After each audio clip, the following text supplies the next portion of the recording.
భాగం 2 శివుని లీల అహంకారానికి బోధ. శివుడు భృగుమునిలో అహంకారాన్ని గమనించాడు. కాని కోపపడకుండా అతడికి ఒక విలక్షణమైన బోధ ఇవ్వాలని నిర్ణయించుకున్నాడు.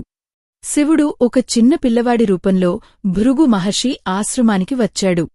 ఆ చిన్న పిల్లవాడు ఎంతో తెలివిగా మాటలు పలుకుతూ ఇలా అడిగాడు: ఓ మునీ, నీ తపస్సుతో నువ్వు దేవతలకన్నా గొప్పవాడివా?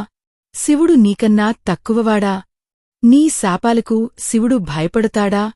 ఈ ప్రశ్నలు భృగు మహర్షిని చాలా అయోమయంలో పడేశాయి. అతడు ఆ పిల్లవాడి మాటలలో ఉన్న జ్ఞానాన్ని గుర్తించి అతడు ఎవరో అన్వేషించసాగాడు.